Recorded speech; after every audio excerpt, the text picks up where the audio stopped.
Muito bom dia, irmãos, graças e paz, amém? Quantos estão felizes? Ninguém, quantos estão felizes? Eita, vamos lá. Meus irmãos, abram suas Bíblias, Salmo capítulo 119. Nós vamos hoje estudar sobre um tema que se chama Sabedoria Bíblica Aplicada, amém? Eu tenho me dedicado nas últimas 4 semanas ao estudo dos livros de sabedoria, Jó, Provérbios e Eclesiastes. E o mais legal da Bíblia é que quanto mais nós lemos a Bíblia, mais nós sabemos que não sabemos, não é? Vou repetir, quanto mais nós lemos a Bíblia, mais nós descobrimos o que não sabemos. A Bíblia ela ganha forma em nossos corações, ela ganha forma em nossas mentes, em nossos entendimentos, a cada nova leitura que nós clamamos pelo Espírito Santo. Essa é uma frase muito dita, por várias pessoas. A Bíblia é o único livro em que nós temos a certeza de que o autor sempre está presente. Todas as vezes que nós pegamos a Bíblia e nos expomos à leitura, nós podemos chamar, convidar e ter a certeza de que o autor estará presente. Eu estou com um livro ali na minha mochila, por exemplo, que se chama Se Eu Soubesse. Esse livro eu ouvi a indicação dele por uma grande referência para mim, um ministro que um dia falava e indicou, falou assim, olha, se eu fosse você, eu leria esse livro. Porque o nome do livro é Se Eu Soubesse. A última edição do livro foi no ano de 2001.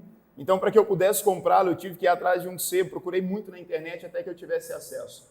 E é muito legal porque esse livro ele é um compilado da história de 25 brasileiros que marcaram época, que fizeram grandes negócios, entre eles Washington Oliveto e por aí vai. Essa turma toda aqui dos anos 80, 90, início dos anos 2000, tem gerado uma grande revolução nos negócios, no empreendedorismo e na forma de ver e de encarar a sociedade brasileira e prospectando um Brasil próspero. E daí é muito legal, porque todas as vezes que eu leio esse livro, estou lendo nesse momento, e eu estou me deparando com vários ensinamentos, um ponto interessante é que ao ler aqueles ensinamentos, eles falam ao meu coração, isso é muito interessante. Mas, porém, eu não tenho nenhum daqueles autores comigo. Muitos deles nem vivos estão mais, muitos daqueles ensinamentos, eles foram ditos por pessoas que construíram uma boa carreira, construíram um grande negócio, mas que de fato eu não tenho acesso e nunca terei acesso a eles. Ponto 1.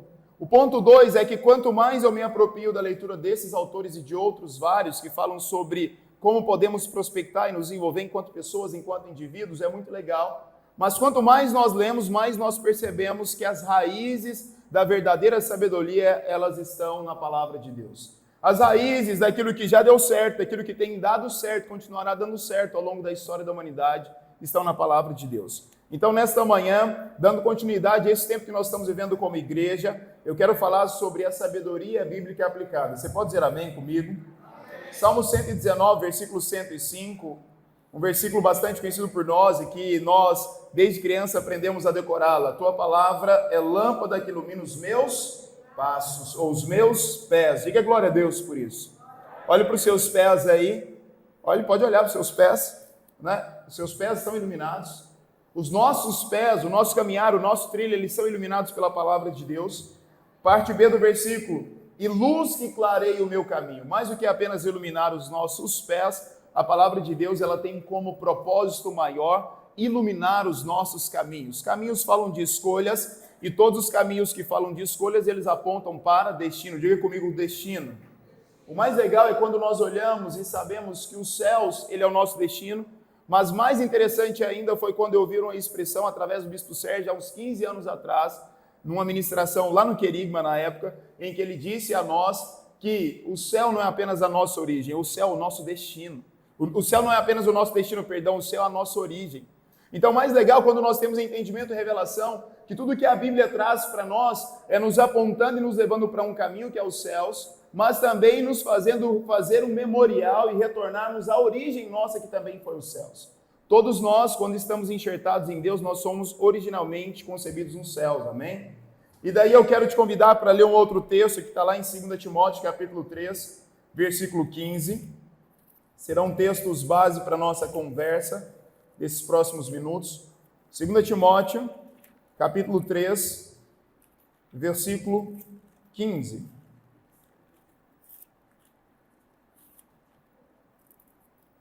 Está aí já? Deu certo, Rick? Obrigado, meu irmão. O texto diz o seguinte, 2 Timóteo 3, 14. Quanto a você, porém, permaneça nas coisas que aprendeu e das quais tem convicção, pois você sabe de quem aprendeu. Versículo 15, porque desde criança você conhece as Sagradas Escrituras. Aqui não se fala apenas sobre a infância enquanto um aspecto físico, um desenvolvimento físico e emocional da vida humana, mas está falando sobre os primeiros passos na fé também.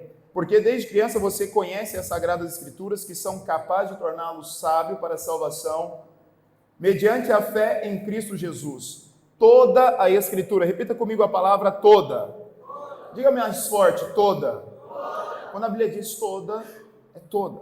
Toda a Escritura é inspirada por Deus e útil para o ensino, para a repreensão, para a correção e para a instrução na justiça, para que o homem de Deus seja apto e plenamente preparado para toda boa obra. O que eu acredito é que a igreja da última hora, a igreja dos últimos dias, é uma igreja que prepara todo e qualquer indivíduo que chega a ela para ser aprovado como homem e mulher de Deus para essa obra, amém? Dê um salto agora, vá lá para Hebreus, capítulo 4. Hebreus antes de Tiago, um pouquinho à frente do que lemos agora. Hebreus capítulo 4, versículo 12. Um verso muito conhecido por nós. Pois a palavra de Deus é viva e eficaz. Diga comigo, viva e eficaz. E é mais afiada que qualquer espada de dois gumes. Ela penetra até o ponto de dividir alma e espírito. A palavra de Deus, ela tem esse poder. A palavra de Deus, ela é viva, ela é eficaz. Certa vez perguntaram para um grande evangelista conhecido como Billy Graham sobre a necessidade ou não da Bíblia ser atualizada. E Billy Graham, naquela época, ele já disse, inspirado pelo Espírito Santo, a Bíblia ela é mais atual do que o jornal que vai ser publicado amanhã. Essa é a grande verdade. A Bíblia ela é mais atual do que o jornal que vai ser publicado amanhã.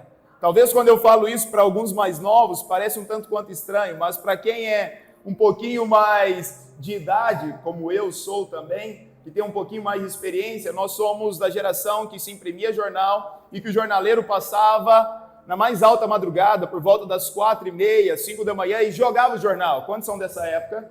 Né? Não me deixam sozinhos, né? Eu sou mais novo que muitos de vocês, tô brincando. Mas eu sou da época em que eu ouvi o barulhinho. O Gustavo tá aí, o Gustavo ama jornal, né? E daí as pessoas, o jornaleiro passava e jogava o jornal, porque naquela época nós não tínhamos acesso à internet, nós não tínhamos o Instagram com a timeline lá, nós não tínhamos newsletters chegando o tempo todo no nosso e-mail para que nós pudéssemos estar atualizados as notícias. Era o jornal que trazia as notícias mais atuais.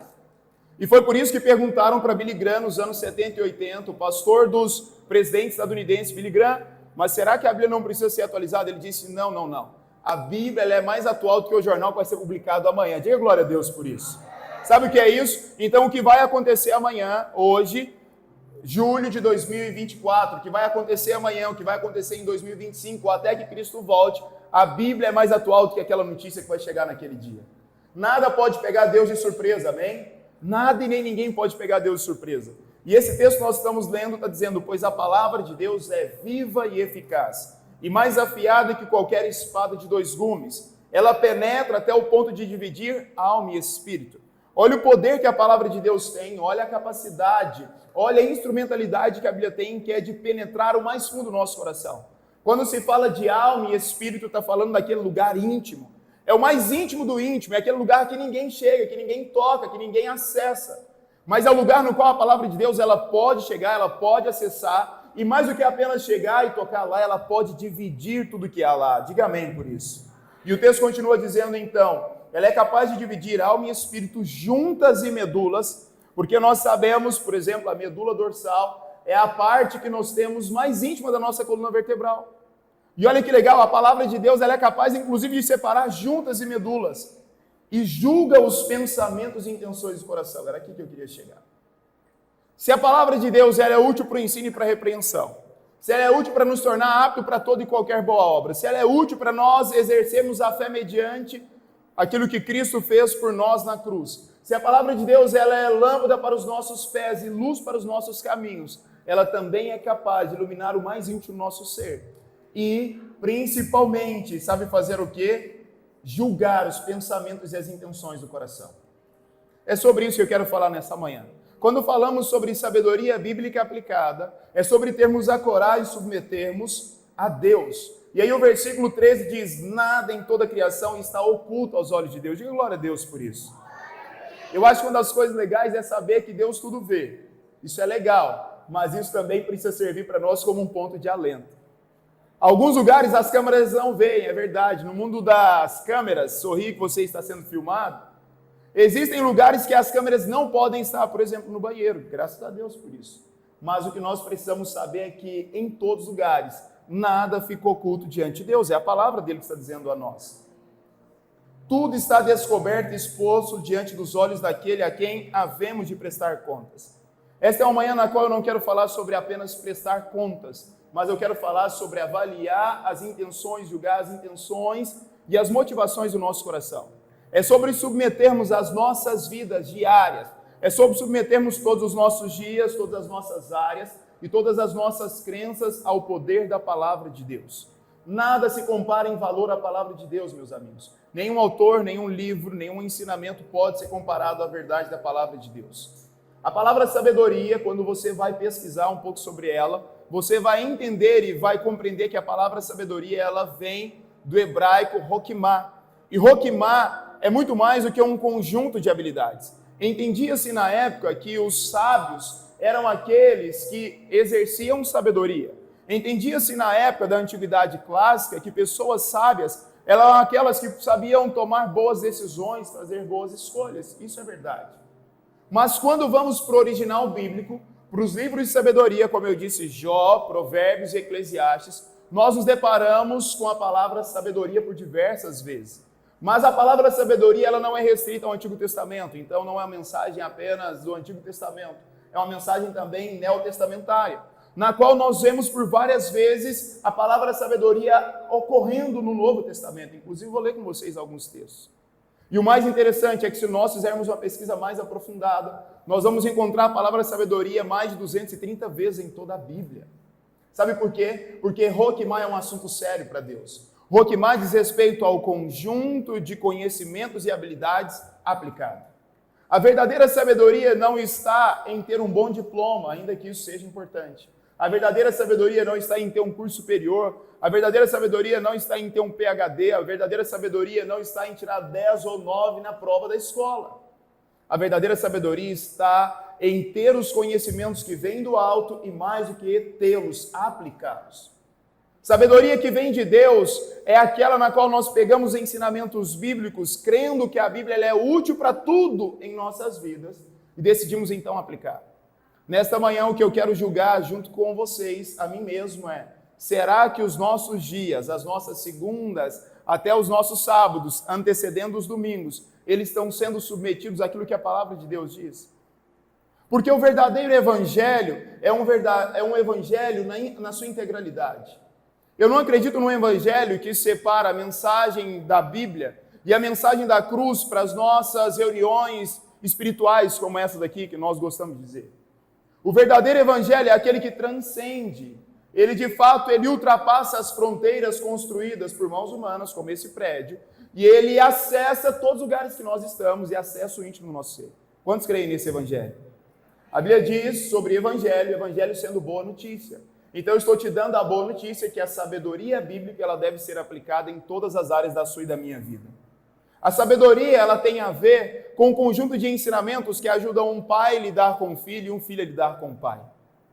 É a sabedoria bíblica que vai nos ensinar a lidar com os nossos cônjuges, é verdade. É a sabedoria bíblica que vai nos ajudar a lidar com o sexo oposto e com o sexo igual a nós, de acordo com o que a Bíblia diz, não de acordo com o que o mundo diz. É a sabedoria bíblica que vai dizer e vai nos ensinar como lidar com os nossos estudos, com os conhecimentos que chegam até nós. É a sabedoria bíblica que vai nos ensinar, inclusive, a como administrar os nossos recursos. É a sabedoria bíblica que vai nos ensinar sobre o quão importante é exercermos o nosso cristianismo para além desse lugar que chamamos de igreja. É sobre vivermos uma fé em sua integralidade. E daí eu não poderia deixar de citar uma frase da minha amada esposa que diz, Deus está na sua segunda-feira, que inclusive vai ser o primeiro livro lançado por ela. O primeiro não, o segundo, que já tem um primeiro que foi proibido, Mães Perfeitas. Inclusive, se tem mães aqui, eu te indico a entrar lá no Instagram dela e depois, aproveitando a oportunidade, comprar e ajudar a nossa ONG que nós temos lá em casa, né? A nossa ONG é eu, Maiara, Maitê e Mateu, não é? Então você pode contribuir. Mas esse livro Proibido Mais Perfeito é o primeiro escrito pela Maiara, mas o segundo é Deus está na sua segunda-feira. Quantos acreditam nisso? Sabedoria aplicada é para aqueles que acreditam que Deus está na segunda, na terça, na quarta, na quinta, na sexta, no sábado e no domingo. Sabedoria bíblica é para aqueles que acreditam que a Bíblia ela tem um propósito de nos ensinar a como acessar os céus, mas ela tem um propósito que é de nos ajudar a trazer a realidade dos céus invadindo a nossa terra. Sabedoria bíblica tem a ver com a crença de que nós pegaremos os nossos dons e talentos, devolveremos todos eles para Deus em primeiro lugar, para que depois que devolvemos a Deus, nós possamos usufruir daquilo que Ele tem para nós. Sabedoria bíblica me faz entender que o Evangelho de Jesus diz que um Deus triuno, Deus Pai, Deus Filho e Deus Espírito Santo, Ele nos amou de tal maneira que Ele deu o Filho, mas ao dar o Filho, Ele deu a si mesmo. Então, quando Deus deu o Filho, Ele deu a si mesmo por amor a nós. Mas Ele não nos amou apenas para nos tirar do inferno das trevas, ainda que Ele tenha feito tudo isso por nós. Mas Ele nos tira das trevas, Ele nos leva para a sua maravilhosa luz, diga amém por isso. E ao nos levar para a sua maravilhosa luz, Ele nos traz uma promessa, que é um verso que a bispa tanto gosta. E Ele veio para nos dar vida e vida em abundância. Diga comigo, vida em abundância. Eu não acredito no Evangelho, irmãos, que é sobre apenas sobreviver. O Evangelho não traz para nós uma notícia. A sabedoria bíblica aplicada, ele não vai trazer para nós uma notícia sobre uma sobrevida. Por exemplo, quando uma pessoa está num leito de hospital e ela está acamada com uma doença muito grave, muito severa. E já viram que alguns casos, não todos, mas alguns casos, os médicos chegam e dizem, olha, fulano de tal, em virtude da doença, da enfermidade, ela tem uma sobrevida de até, dependendo do tratamento, dependendo do que conseguimos fazer, 3 meses, 3 anos, dependendo do que é. Eu me lembro daquele filme, Antes de Partir, não sei se alguém já assistiu, que tem o Morgan Freeman e um outro autor que eu não lembro o nome, mas o Morgan Freeman é mais fácil de lembrar o nome, e que ele escreve lá, eles descobrem que ambos estão num leito de morte com câncer, diagnosticado com câncer, e que eles teriam no máximo mais 10 anos de vida, e eles escrevem as 10 coisas que eles gostariam de fazer antes de morrer, porque eles tinham apenas uma sobrevida. A Bíblia, ela não é uma mensagem sobre apenas uma sobrevida. A mensagem do Evangelho não é apenas, olha, viva com Jesus, entregue-se a Jesus, pegue os princípios e viva mais alguns meses, e viva mais uma temporada. Não. A mensagem completa do Evangelho é sobre uma vida abundante e sobre uma vida eterna com o Pai. 2 amém. A mensagem do Evangelho é sobre uma mensagem de uma vida abundante e sobre uma vida eterna com o Pai. 4 amém, já melhorou. Por quê? Nós precisamos entender, irmãos, que nós precisamos pegar esse Evangelho, pegar essas verdades, esses ensinamentos e levarmos eles para as nossas segundas-feiras. Nós precisamos levar esse Evangelho para os nossos negócios. Dessa forma, então, é daí que sai o compilado do livro chamado Provérbios. Provérbios são, na maioria, compilados de ensinamentos curtos, rápidos e enxutos, mas que são profundos. Diga amém por isso. Cada provérbio que a gente lê parece que é um ensinamento que dura toda a vida. E sabe por que eu fico maravilhado? Estou me dedicando nas últimas 4 semanas a aprofundar no estudo dos livros de sabedoria. É porque quando eu pego qualquer outro livro, como eu disse para vocês, é muito legal. Mas a maior parte daqueles que estão dando certo, ou que fizeram algo dar certo, eles foram lá nos princípios bíblicos milenares, se apropriaram desses princípios e trouxeram e aplicaram para a sua vida. E sabe qual que é o conflito que eu me pego algumas vezes? Eu não sei se é só comigo. É por que nós, que somos cristãos, que amamos a Jesus, que entendemos que fomos salvos por esse Evangelho, por esse Deus triuno que nos amou de tal forma, por que nós não pegamos e não aplicamos integralmente a sabedoria bíblica aos nossos dias? Qual é a dificuldade, irmãos? Por que não levamos isso mais a sério? Então, Provérbios vem carregado de ensinamentos para uma vida toda. Eclesiastes vem carregado de ensinamentos para uma vida toda. Jó vem carregado de ensinamentos para uma vida toda. Mas não é somente a parte de Jó que tinha tudo, que deixou de ter tudo e que depois volta a ter muito mais. Não. Nós precisamos mergulhar nos processos que foram desenvolvidos por Deus em Jó. Nós precisamos olhar o que leva Jó a caminhar por uma sabedoria aplicada até que ele chegue lá no final da história e diga, olha, pode me provar, como o bispo gosta desse versículo, e no final você vai ver que de mim vai sair ouro. Jó só disse que poderia provar. É como se Jó dissesse: olha, pode me examinar, pode pegar a Bíblia e me passar num raio-x celestial e ver se não vai sair de mim ouro. Jó não estava dizendo que ele era perfeito. Jó estava dizendo: eu entendi e eu decidi pegar as verdades da Bíblia, da palavra de Deus e da sabedoria bíblica e aplicar ao meu cotidiano. É isso. Aplicar nas minhas relações, aplicar na criação dos meus filhos, aplicar nas minhas amizades. Dessa forma, então, o autor de Eclesiastes, ele já chega numa fase da vida em que ele já está mais para lá do que para cá. Alguns gostam de brincar. Mas não por estar mais para lá do que para cá, ou seja, mais no final da trajetória de vida, que ele não tem ensinamentos, pelo contrário. Ele vai dizer o tempo todo uma série de verdades que precisam estar guardadas no nosso coração. Ele vai dizer em Eclesiastes 7:8, parte A, é melhor o final das coisas do que o seu início. Olha que legal isso. É entendermos que o final das coisas ele é mais importante do que o início das coisas. E daí então nós vamos discorrendo e vamos avançando nesse processo. E eu quero rapidinho compartilhar com vocês mais alguns princípios bíblicos para a sabedoria aplicada. Essa mensagem é uma mensagem, se eu pudesse, eu pediria para você anotar esses próximos tópicos que eu vou dizer, só para você ver se faz sentido você aplicar nos seus dias, segunda, terça em diante. Princípio bíblico de sabedoria aplicada, Provérbios 1:7 e Jó 28:28. Eu vou avançar por conta do tempo. Provérbios 1:7, Provérbios 3:7, Jó 28:28 vão dizer que o princípio da sabedoria é o temor ao Senhor. Sabe qual que é o princípio? Sabe como que você dá o start na sabedoria se você quer aplicá-la? Temendo a Deus. E a palavra temer, quando você vai para o dicionário Strong, você vai entender o radical da palavra e a raiz da palavra e vai perceber que temer não é ter medo. Jó não tinha medo de Deus.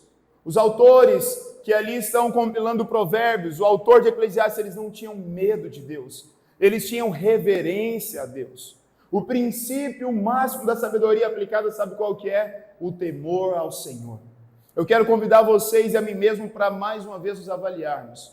Nos nossos dias, em tudo que fazemos, nós tememos e nós reverenciamos e admiramos quem Deus é. A palavra temer, ela tem a ver com reverência, admiração, ela tem a ver com uma mentalidade moral na qual nós submetemos as nossas intenções às verdades da palavra de Deus. A verdadeira sabedoria, então, é pegar todos os escritos, todos os ensinamentos, todas as experiências de vida e aplicá-las submetidas à palavra de Deus. Diga amém. Esse é o princípio da sabedoria. Não é sobre o que eu acho, o que eu penso, é sobre o que a Bíblia diz. Contra a sabedoria e contra aquilo que é biblicamente comprovado, nós não precisamos ficar questionando, irmãos. Muitas vezes nós gastamos tempo tentando encontrar explicações para aquilo que já está claro. Nós gastamos energia tentando buscar respostas para aquilo que a Bíblia já deixou bem estabelecido. Então, o princípio da sabedoria é temer o Senhor. O temor do Senhor é esse princípio. Jó 28:28 diz: eu entendi que no final, o princípio da sabedoria é temer o Senhor e ter entendimento do que é mal. Quando nós temos o conhecimento e a verdadeira sabedoria, fica mais fácil eliminar o que é mal. O que nos atrapalha, o que nos tira do propósito, o que nos tira do projeto de Deus. Um outro princípio de sabedoria que eu quero deixar com vocês, bíblico, está lá em Provérbios capítulo 3, versículo 5 em diante. É extremamente sábio confiar em Deus acima de tudo, irmãos. Temer o Senhor é algo, confiar nele é algo diferente. Amém? Temer é reconhecer quem Ele é saber, é admirar, é dar a Ele o lugar único e primeiro que só Ele pode ocupar em nossas vidas. Agora, confiar no Senhor é também um princípio de sabedoria. Confiar no Senhor é também uma sabedoria aplicada. Provérbios 3, versículo 5, confie no Senhor de todo o seu coração e não se apoie em seu próprio entendimento. Reconheça o Senhor em todos os seus caminhos. Diga comigo, todos os caminhos. Sabe o que é legal? Lâmpada para os meus pés é a tua palavra, luz para os meus caminhos. Timóteo, toda a Escritura é útil para o ensino, para torná-lo aprovado como varão de Deus que não tem que se envergonhar. Olha que legal isso. Então, se é tudo, é tudo. E o texto que nós estamos lendo aqui é: reconheça o Senhor em todos os seus caminhos. Fica muito mais fácil saber o que eu faço e o que eu não faço. A pergunta não é se pode ou não pode. A pergunta é: o Senhor está ou não está? Essa é a pergunta mais fácil. Nós gastamos tempo e energia. Eu posso ir em tal lugar? Eu posso estar com tal pessoa? A pergunta é: o Senhor está nesses caminhos? O Senhor, Ele se assenta nessas mesas que nós assentamos. O Senhor partilha das conversas que nós partilhamos. O Senhor partilha das ideias. Então, falar sobre corrupção gastaria muito menos energia se nós reconhecêssemos que o Senhor está em todos os lugares. Nós não precisaríamos gastar tanto tempo falando assim: não seja corrupto. É sobre não faça isso, não pode aquilo. Não, a pergunta que deveria ser, a sabedoria aplicada é: eu reconheço o Senhor em todos os meus caminhos. Então, um caminho que me leva à corrupção, um caminho que me leva à mentira, um caminho que me leva ao roubo, ele não tem a ver com aquilo que Deus tem para mim. Versículo 7. Não seja sábio aos seus próprios olhos. Tema o Senhor e evite o mal. A verdadeira sabedoria é não se vangloriar, não achar que você é bom o suficiente. Isso lhe dará saúde ao corpo e vigor aos ossos. Honre o Senhor com todos os seus recursos e com os primeiros frutos de todas as suas plantações. Olha aqui, sabedoria aplicada. É confiar e honrar a Deus com todos os seus recursos, com o primeiro das suas plantações. Por isso que dízimo não é a última parte que nós tiramos, dízimo é a primeira parte. Eu honro o Senhor porque eu confio nele. Eu não deixo para separar o meu dízimo, para tirar o dízimo depois que eu paguei as contas. Não, é o primeiro, é o princípio de sabedoria aplicada. Honre o Senhor com os primeiros frutos dos seus celeiros, e os seus celeiros ficarão plenamente cheios, e os seus barris transbordarão de vinho. É o que os grandes economistas e educadores de educação financeira, eles falam: olha, façam as primeiras coisas primeiro. Pegue os seus recursos e destina para aquilo que você entende que é prioridade. E muitas vezes nós falamos que Deus é prioridade, mas Ele fica lá para o último lugar da fila. Um outro princípio de sabedoria, a sabedoria que vem do alto, ela é antes de tudo pura. Abra sua Bíblia em Tiago capítulo 3. Eu disse que nós leríamos lá no Novo Testamento para você ver que sabedoria não é somente lá para o Antigo Testamento. Tiago capítulo 3, versículo 5.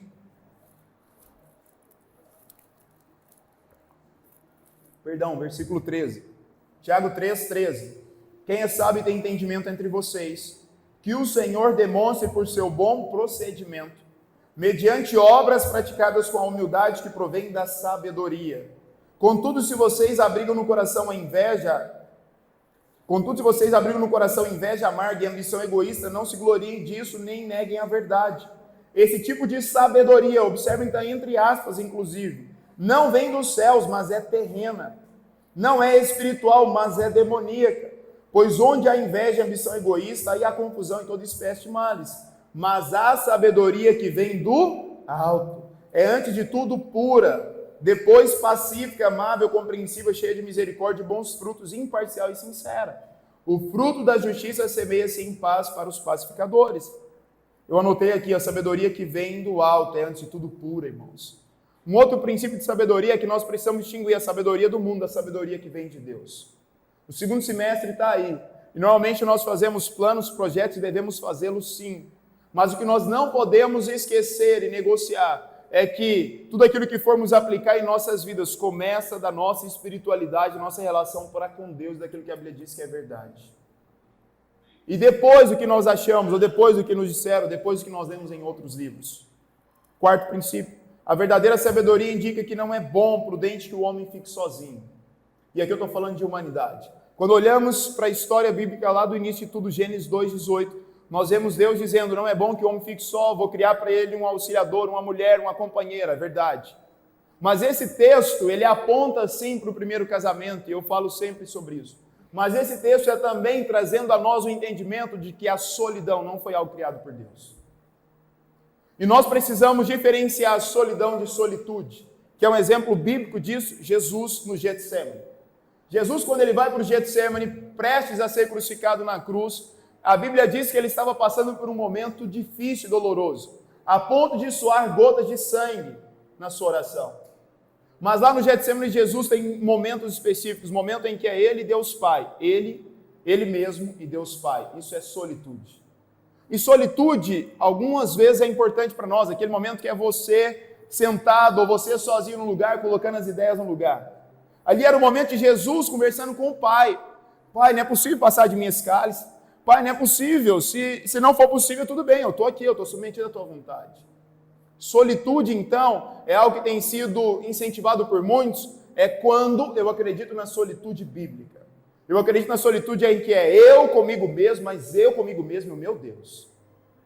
Não é eu com as minhas vãs ideias e com as minhas vãs filosofias do mundo. Porque isso é perigoso, inclusive. Porque ao contrário da solitude, nós temos a solidão. A prova que Jesus era tanto Deus quanto humano, que ele vai para ter com Deus Pai, para aquele momento de solitude, mas depois ele volta e pergunta para os discípulos, amigos, ei, por que vocês estão dormindo? Eu pedi que vocês ficarem acordados, sabe o que era aquele momento? Nos momentos mais difíceis, ninguém quer ficar sozinho. Eu estou te dizendo isso porque uma sabedoria aplicada é, tenha amigos. Provérbios capítulo 17, versículo 17 diz, ter amigos que nos momentos de aflições, de angústias, eles se fazem mais presentes que irmãos. Provérbios 18, 24 diz que há amigos mais chegados do que irmãos. Olha que princípio legal. A Bíblia não quer que nós fiquemos sozinhos. Jesus tinha os seus amigos. Moisés tinha o seu amigo escudeiro, Josué. Paulo tinha os seus amigos, teve durante uma fase Barnabé, teve durante outra fase na prisão Silas. Ainda que em alguns momentos eles tivessem desencontros, mas eram amigos. Ruth e Noemi, nós falamos tanto sobre elas, mas elas eram mais do que qualquer outra coisa, amigas. Elas foram companheiras de uma jornada, de uma missão, de um propósito, irmãos. Nós não podemos andar sozinhos. Nós precisamos ter pessoas que falam nas nossas vidas, que são presentes em momentos difíceis. Mas eu também não posso deixar de te lembrar Provérbios 27, 17, que diz, como ferro afia o ferro, assim um amigo afia o seu amigo. Nós não podemos ter bajuladores de plantão, preste atenção aqui. A sabedoria bíblica me ensina e te ensina que amigos não é alguém que fica dando tapinha nas costas sempre. Ou que, na verdade, amigo é alguém que vai muito mais nos afiar do que nos dar tapinha nas costas. Quantos vão dizer amém comigo agora? É difícil, né? Quer um exemplo disso? Eu mergulhei nesse estudo e eu gostaria que vocês mergulhassem. Os amigos de Jó. Os amigos de Jó foram como ferro afiando ferro na vida de Jó. Se você pegar do capítulo 2 em diante de Jó, a primeira parte é linda. Jó está lá passando por todas as perdas, por todas as turbulências, todos os medos e angústias. Os amigos dele, 3 amigos, param tudo que eles estavam fazendo e falando assim, vamos para lá e vamos ficar 7 dias com Jó. Isso é amigo de verdade. Não é parar tudo e ir para lá, não. É estar presente quando é preciso estar presente da forma como pode também. Porque muitas vezes tem alguns que acham que amigo é só amigo se tiver 100% do seu lado o tempo todo. Não, isso não é amigo. Mas o texto diz que os amigos de Jó foram para lá. Meus amigos, continua lendo a história. Porque todo mundo acha que eles chegaram e ficaram lá. Jó, tudo bem, Józinho, você tem razão. Jó, você tem razão, continue chorando. Jó, inclusive, Jó, se você quiser, você pode até achar que Deus está sendo mal com você. Mas não, vá no capítulo 3, você vai ver um dos amigos de Jó dizendo para ele, ei Jó, ei, por acaso você se esqueceu de quem Deus é, de quem você é, do que Deus já fez, do que Ele pode fazer? É ele dando uma sacudida, ele afiando Jó. Meus irmãos, eu quero dizer para vocês, eu preciso de amigos, e eu preciso ser amigo, mas eu preciso de amigos que me afiem como um ferro, eu não preciso de bajuladores de plantão. E eu não quero isso. E nem quero ser alguém que fica bajulando. Porque para bajular é fácil. Para dar tapinha nas costas é fácil. É aquele ditado popular. Quando você está no buraco, antes do buraco todo mundo está contigo. Depois você cai no buraco. Amigos de verdade não são aqueles que vão pular no buraco. Amigos de verdade são aqueles que falam assim, cara, vamos dar uma afiada aqui antes que a gente caia no buraco. Eu quero te incentivar nesta manhã a aplicar a sabedoria bíblica na sua segunda-feira. Eu quero te desafiar a encontrar pelo menos 3 amigos, escudeiros, e ser um dos 3 amigos de alguém, mas estar pronto para ser amigo mais chegado que irmão, mas estar pronto e pronta para também afiar o ferro, assim como o ferro afia. Nós precisamos ter essa coragem. Um outro princípio de sabedoria. O nosso modo de falar revela a sabedoria que temos. Isso é verdade. O nosso modo de falar revela a sabedoria que temos. Provérbios 10, 19 diz: no muito falar não nos falta transgressão, mal, pecado, mas o que modera os lábios é prudente. Já viu que a verdadeira sabedoria, ela diz que é melhor ouvir do que falar? As pessoas, quanto mais sábias elas vão se tornando ao longo da vida, e a Bíblia diz isso, mais elas vão estar prontas para ouvir e zelosas no falar. Porque quando nós falamos, não tem como voltar atrás, irmãos. É aquele provérbio chinês, que não é bíblico. Tem 3 coisas na vida que não voltam atrás: uma flecha lançada, uma palavra dita e uma oportunidade perdida. Isso é real.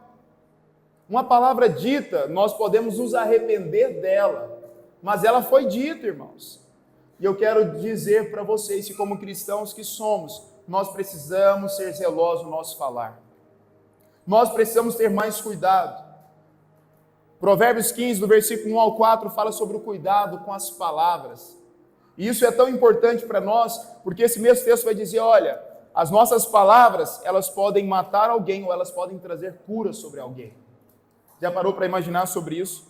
O quão poderosas são as nossas palavras. Olha o que diz Provérbios 15, versículo 1. A resposta calma desvia a fúria, mas a palavra ríspida desperta a ira. Quantos querem ficar despertando a ira nos seus próximos? Graças a Deus que ninguém. Mas se não queremos, nós precisamos aplicar a sabedoria com resposta calma. É difícil ou não, irmãos? É difícil demais. Mas é o que a Bíblia está nos ensinando. Versículo 4, o falar amável é árvore de vida, mas o falar enganoso esmaga o espírito, cara, olha que isso. Numa outra versão, a mensagem diz, o falar amável, ele repõe a energia. Olha que legal. O falar amável, ele traz a energia que talvez está faltando para a pessoa, para alguém. Então, se eu estou tratando com alguém no meu local de trabalho, na rua, no parque ou dentro da minha casa, eu tendo a sabedoria aplicada, o meu falar, ele pode trazer e revigorar saúde e vida sobre as pessoas que lá estão. Caminhando. Próximo e penúltimo princípio. Acumule tesouros nos céus. Esse é o principal dos princípios que eu quero deixar para vocês nesta manhã. Em Mateus capítulo 6, do versículo 19 ao 21, a Bíblia e o próprio Jesus nos ensina a acumular tesouros nos céus. Por vezes, alguns acham que Jesus estava incriminando ter tesouros aqui na terra. Não. O que ele estava dizendo é sobre a importância de acumularmos mais tesouros eternos. Mas a grande verdade que eu e vocês precisamos entender é que tudo que fazemos aqui vai ecoar na eternidade, para o bem ou para o mal.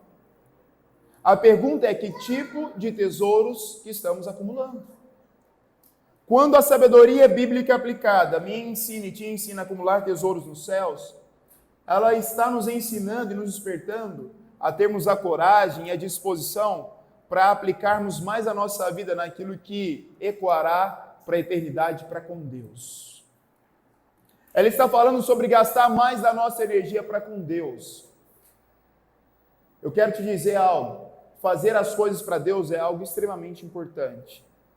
Mas viver uma vida para Deus antecede fazer as coisas para Deus. É aquele texto clássico que nós vemos de Marta e Maria. Ambas tinham as suas expectativas, ambas tiveram as suas respostas, mas ambas fizeram as suas escolhas. A pergunta é: o que estamos acumulando, irmãos? Nós podemos sim, devemos sim, nos desenvolvermos enquanto indivíduos. Nós devemos sim fazer tudo o que for possível para sermos os mais prósperos e mais bem-sucedidos, porque é promessa de Deus para nós. Não é sobrevida, é vida em abundância. É projeto de Deus para nós. 2 Coríntios capítulo 9, versículo 11 fala que as riquezas chegarão até nós para que nós possamos exercer generosidade, mas fala riqueza em todas as áreas da nossa vida. Então, se eu acredito que a Bíblia é útil e é aplicada para todas as áreas da minha vida, inclusive para que eu seja próspero e rico, bem-sucedido financeiramente, sim. O que eu não posso é deixar que o dinheiro se torne o meu senhor. A crítica bíblica e construtiva que Jesus faz é: não permita que as riquezas sejam um senhor na sua vida. Não permita que o dinheiro seja um senhor na sua vida. Eu estou dizendo tudo isso, irmãos, com muito amor e temor diante de Deus. Mas sabendo que tanto eu quanto vocês, nós precisamos acumular tesouros nos céus. É tempo de investirmos a nossa vida naquilo que ecoará por toda a eternidade. É tempo de gastarmos os nossos dons, os nossos talentos. Em Êxodo capítulo 4, versículo 2, o Senhor pergunta para Moisés: Moisés, o que você tem nas mãos? Moisés diz: eu tenho uma vara. E o Senhor faz tudo a partir daquela vara que Moisés tinha nas mãos. Sabe o que eu entendi, lendo e estudando sobre essa sabedoria? É que o Senhor começa por aquilo que eu já tenho, não por aquilo que me falta. Quais são as varas que o Senhor já te deu nesses dias? Quais são as habilidades, os dons? Quando Jesus vai chamar os primeiros discípulos, eles eram pescadores. E Jesus chama eles para continuarem sendo pescadores. Ele só muda o destino da pescaria. Vocês pescavam peixes. Agora vocês vão pescar homens e mulheres. Sabe o que é o legal? Os nossos recursos, os nossos dons, os nossos talentos, o fruto do nosso trabalho, eles são para Deus ou não. Nós que vamos definir a quem iremos consagrar. Último princípio de sabedoria aplicada que eu quero compartilhar nesta manhã. A Bíblia me ensina e te ensina que nós temos uma grande arma para contra-atacar a ansiedade. A Bíblia me ensina e te ensina que nós temos uma grande arma para contra-atacar a ansiedade. A ansiedade é um dos grandes vilões do nosso tempo. Um dos grandes vilões dos nossos dias. A ansiedade, ela nos rouba o presente e nos aprisiona no futuro. A ansiedade, ela tira o vigor, tira a energia, tira o prazer do agora e nos leva para um lugar que ainda não existe, que é um futuro. Só que detalhe, ela nos leva para uma perspectiva de futuro antibíblica. Porque a perspectiva de futuro bíblica que foi dada ao profeta Jeremias é que há sim esperança para o teu futuro. Se nós nos apegássemos ao futuro que a Bíblia diz que Deus tem para nós teríamos essa arma poderosa para contra-atacar a ansiedade, as angústias e aflições que teimam roubar o nosso prazer do presente. A verdade bíblica é que há esperança para o nosso futuro, mas o mundo tem tentado inculcar em nós o que vai ser da gente amanhã. O mundo tem tentado dizer para nós o que nós vamos comer amanhã. Como que nós vamos pagar os boletos na segunda-feira? E se Deus está na segunda-feira, e aí? Como que nós vamos arcar com as necessidades da segunda-feira? Como que nós vamos tomar decisões na segunda-feira? Como que nós vamos lidar com os medos que chegarão na segunda-feira, com os desafios? E sabe o que isso tem feito? Tem nos roubado, cara. Tem nos roubado o prazer e o vigor do presente. E a sabedoria bíblica diz: não andeis ansiosos por coisa alguma. Nesse mesmo texto do capítulo 6 do Sermão do Monte, Mateus 6, Jesus diz: olha, não andeis ansiosos pelo dia de amanhã. Não andar ansioso pelo dia de amanhã não é não se preocupar com o dia de amanhã, irmãos. É deixar com o que compete a Deus, Deus fazer, o que compete a mim, eu fazer, mas quando chegar lá. É não tentar dar um pulo maior do que as pernas. Porque esse pulo maior do que as pernas, ele tem roubado a nossa paz. Ele tem nos levado para um lugar de aflição. Ei, eu estou dizendo, ele tem, sabe por quê? Porque eu luto com isso todos os dias também. Eu não estou me colocando à parte da história, não, irmãos. É um exercício diário. Por isso que Jesus disse: viva o dia. Experimente a sabedoria do dia. E talvez você está me perguntando, Marcos, como que eu posso desenvolver a sabedoria e como eu posso aplicar? A Bíblia também nos traz a resposta. Salmo 90, versículo 12, a Bíblia diz o seguinte: ensina-nos a contar os nossos dias para que alcancemos um coração sábio. Eu confesso para vocês, eu já peguei várias vezes, peguei minha idade e multipliquei pela quantidade de dias. Então eu pegaria agora 37 e faria uma rápida conta aí por 365, considerando alguns anos, que são anos que tem 366, mas vamos lá. Eu poderia dizer, olha, em média 13.600 dias, tudo bem. 3.550 dias, ok. Mas a Bíblia não está falando sobre esse número. O que a Bíblia está dizendo é sobre viver um dia, usufruir do dia e pedir para que naquele dia o Senhor te dê sabedoria. Para viver o dia como ele pode e merece ser vivido. Ensina-nos a contar os nossos dias, a palavra contar. O verbo contar aí não é na expressão matemática, é na expressão de usufruir de cada dia. Ensina-nos a encontrar a beleza de cada dia. Quantos querem isso para a sua vida? Se coloque de pé no seu lugar. Sabedoria aplicada é sobre encontrar em Deus um lugar de beleza todos os dias. É sobre voltar-se para a palavra, de manhã, de tarde, de noite, de madrugada. É sobre confiar no Senhor em todo tempo, nos dias bons e nos dias maus. É sobre confiar no Senhor quando você está fazendo a viagem dos sonhos. Mas é sobre confiar no Senhor quando você não sabe nem o que vai comer mais tarde. A sabedoria bíblica é essa aplicação. E eu termino dizendo que essa mesma sabedoria que é uma arma poderosa para contra-atacar a ansiedade. Em 1 Pedro capítulo 5, versículo 7, o texto diz o seguinte: lancem sobre o Senhor as vossas ansiedades. Sabe o que é lançar? É arremessar. Lançar, eu não vou fazer agora, é como se eu pegasse esse celular e jogasse para o Luiz Sérgio. É como se eu jogasse aí e falasse: Elias, segura. O que o apóstolo Pedro está dizendo é: arremessem em Deus a sua ansiedade. Arremessem no Senhor a sua ansiedade. Mas ele traz o segredo do porquê essa é uma sabedoria que deve ser aplicada. Porque ele já tem cuidado de vocês. Sabe o que é o legal? Sabe como é que nós vamos lidar de maneira mais sábia e bíblica com a ansiedade? É já olhando para aquilo que Deus já tem feito e não para aquilo que nos falta. Vou repetir. Aquilo que Deus já fez e aquilo que Deus tem feito nos ajuda a não ficarmos presos àquilo que ainda nos falta. Foi o que os amigos de Jó chegaram e falaram assim: Jó, vamos aplicar a sabedoria aqui, meu amigo. Vamos lembrar de quem Deus é, em primeiro lugar. Segundo, vamos lembrar de quem você é em Deus. Depois vamos lembrar, Jó, do que Deus já fez por você. E por fim, Jó, tu pode se encher de esperança e lembrar do que Deus ainda vai fazer por você. Eu quero terminar essa mensagem orando por mim e por vocês, para que o Senhor nos ajude a aplicar essa sabedoria todos os dias da nossa vida. Amém? Você pode fechar os seus olhos e, se ficar à vontade, colocar a tua mão no teu coração. Tiago capítulo 1, versículo 5. Vai ser a nossa oração agora, vai ser a declaração de Tiago 1,5. Se alguém de vocês tem falta de sabedoria, peça a Deus, que a todos dá livremente. De boa vontade lhe será concedida. Peça, porém, com fé, sem duvidar, pois aquele que duvida é semelhante à onda do mar, levada e agitada pelo vento. Não pense tal pessoa que receberá alguma coisa do Senhor, pois tem mente dividida e é instável em tudo o que faz. Sabedoria não combina com divisão, instabilidade e falta de fé. É tempo de nós andarmos no segundo semestre cheios de fé.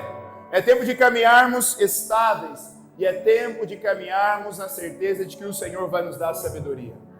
Espírito Santo de Deus, eu oro por mim e pelos meus irmãos aqui, papai, com fé e com a certeza de que tudo que pedimos ao Senhor, se for da tua vontade, o Senhor nos dá. E como sabemos que sabedoria é um princípio que o Senhor deixou para nós, como sabemos que a sabedoria bíblica deve ser aplicada a todos nós, juntos nesta manhã nós te pedimos, papai, nos dê sabedoria. Senhor, nos encha de sabedoria. Senhor, a sabedoria é mais elegante do que qualquer outra coisa mais bela que pareça. Sabedoria, Deus, ela é mais importante do que qualquer ouro, de qualquer prata e de qualquer pedra preciosa.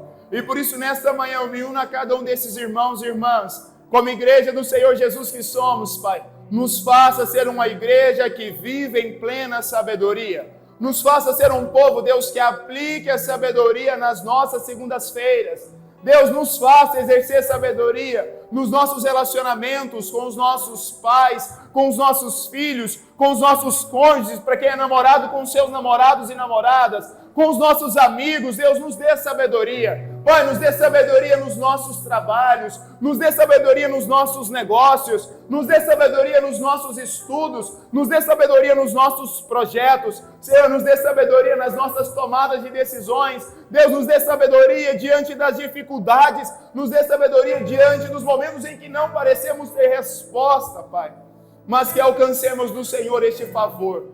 Sabedoria é um dom dado ao Senhor, aos seus. E nesta manhã nós submetemos ao Senhor, pedindo para que o Senhor, Pai, exerça em nós a tua sabedoria bíblica, em nome do Pai, do Filho e do Espírito Santo. Amém e amém.